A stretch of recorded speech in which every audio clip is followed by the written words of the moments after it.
Hey people, my my video in the dark. I ain't do no video content yesterday because I was so busy. Yesterday it was crazy. Excuse me. It was pandemonium. Then I didn't get to even deliver my second drop down here in Georgia. So right now I've been standing. I've been here in Georgia for damn near going on since the weekend, last weekend. Because Raycon's fucked up. Raycon don't got a lot of shit out there. And there's not a lot of shit going out of fucking Georgia. I mean, Georgia really don't got a lot of freight going out of it.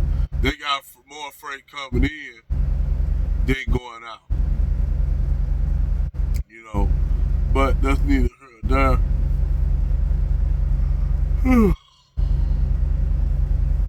I want to talk about something different, and this would concern to a lot of these uh, Africans, particularly Somalis.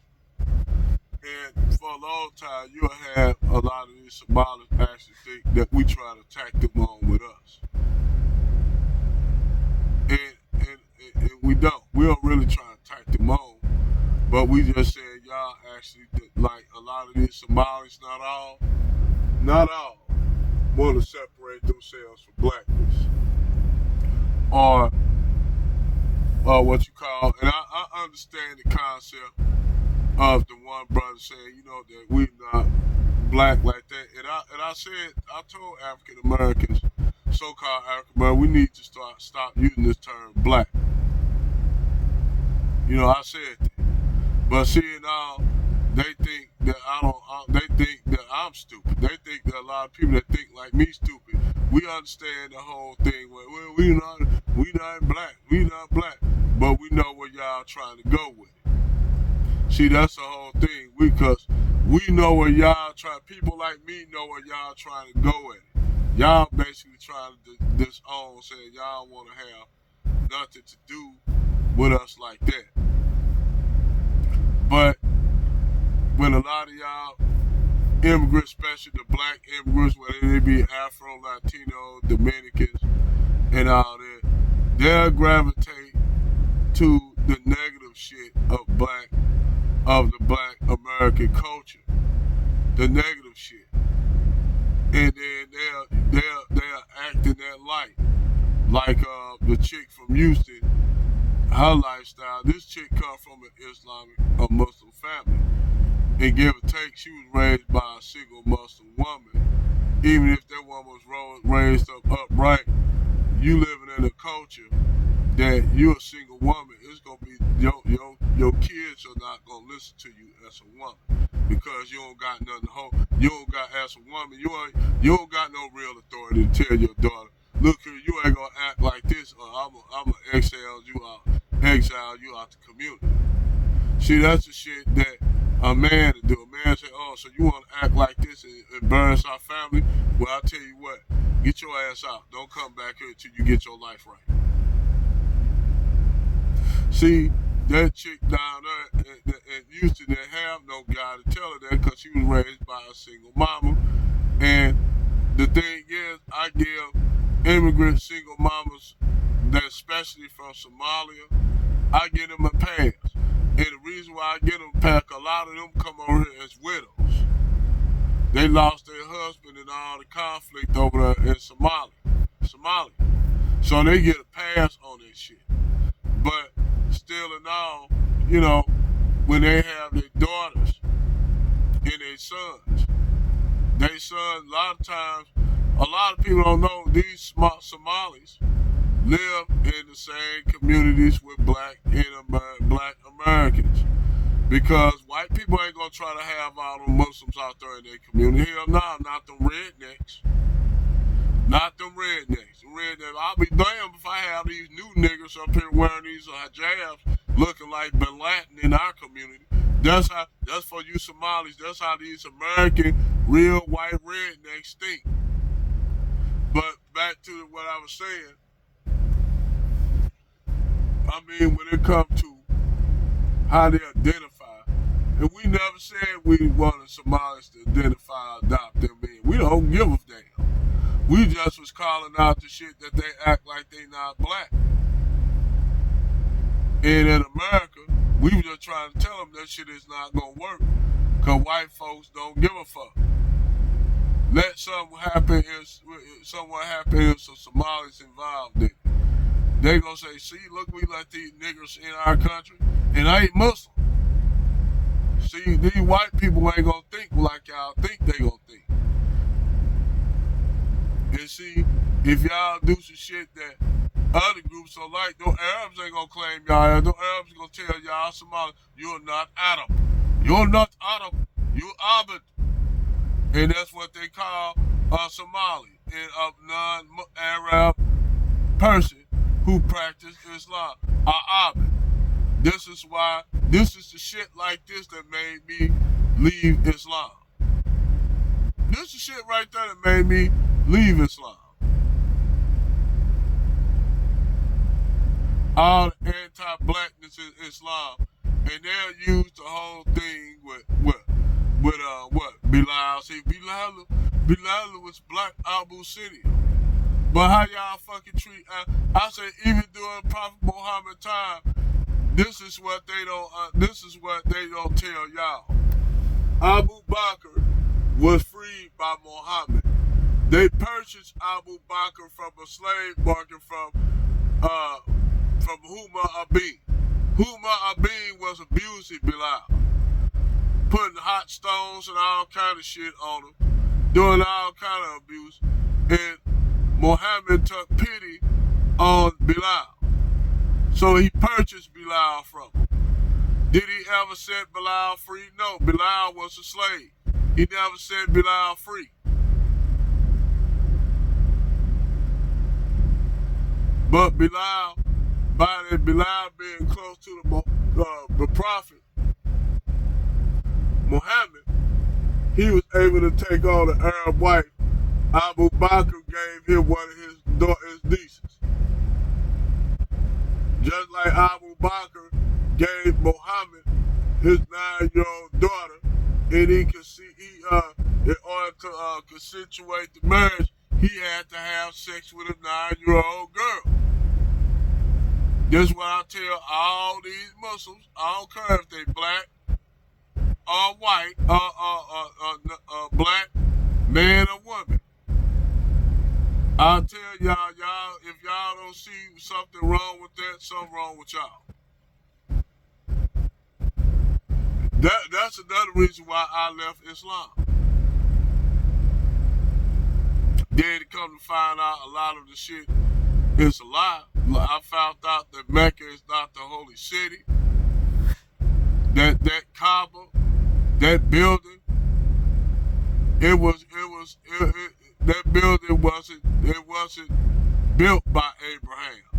Because to be truth be told, going back and look at other sources other than religious Babel, Abraham and none of them never existed.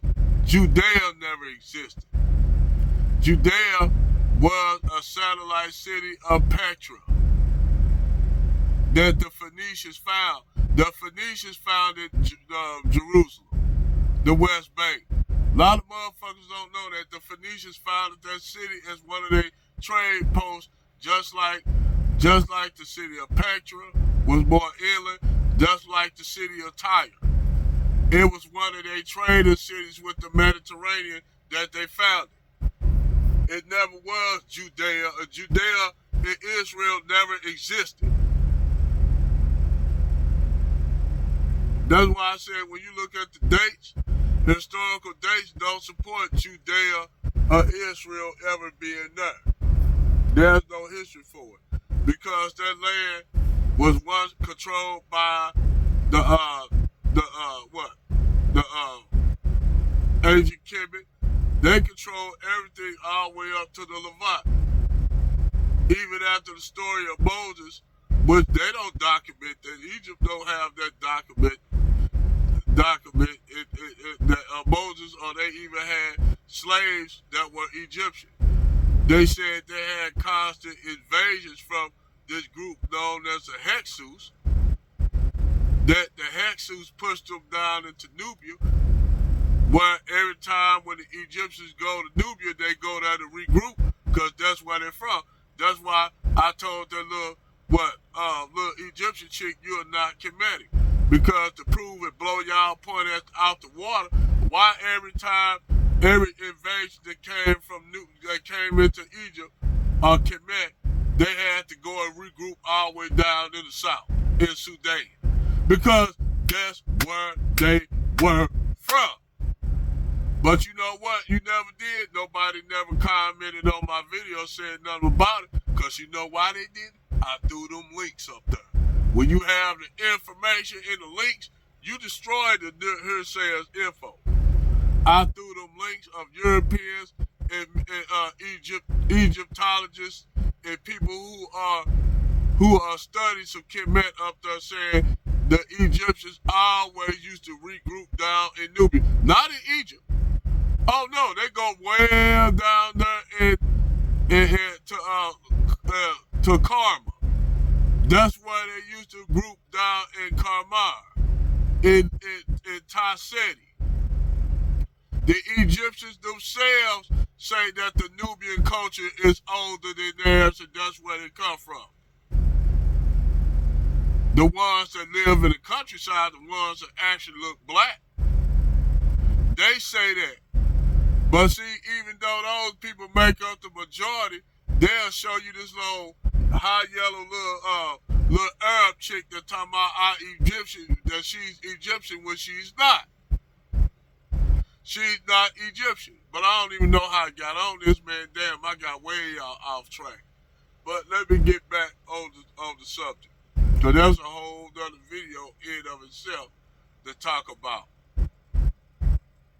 So you got a lot of these women, and they basically don't want to sit up here and talk about this whole thing with homegirl getting hit with a brick.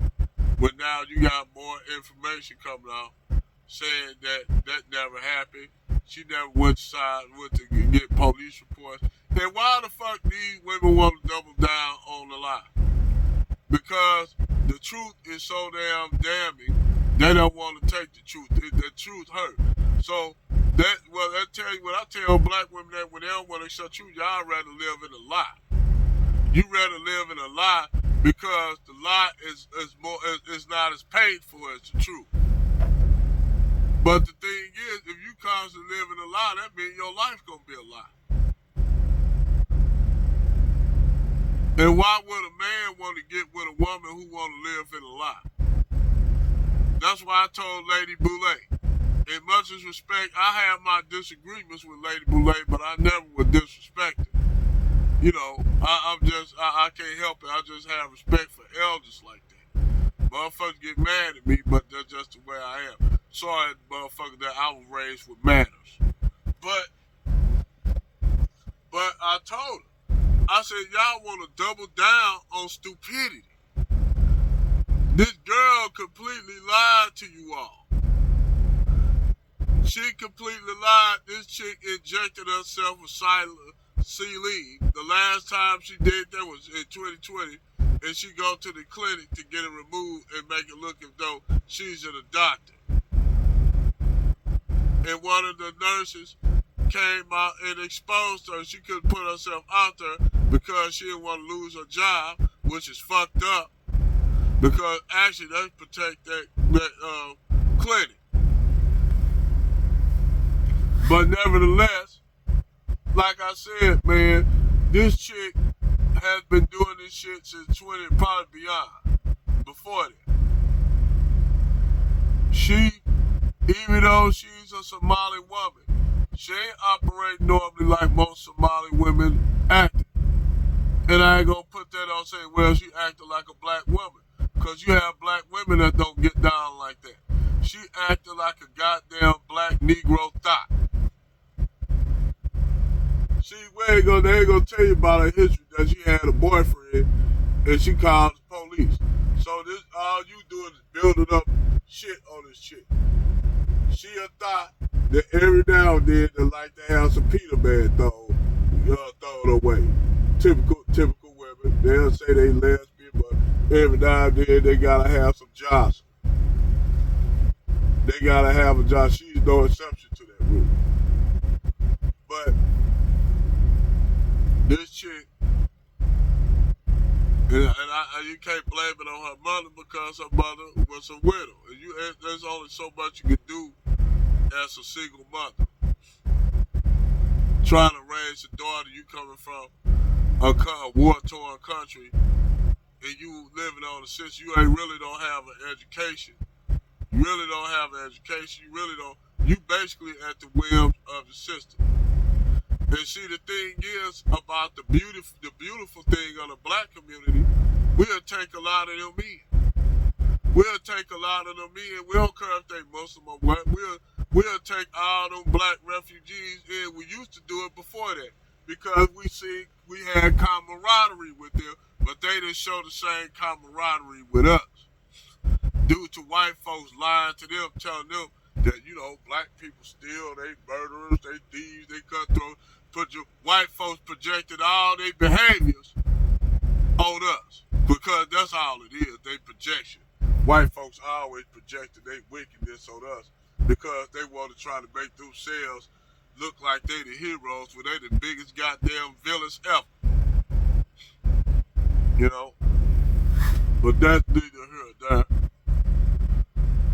But I just thought I wanted to touch up on this because, I was busy yesterday, so this is my touch up, finish and touch video. Y'all have a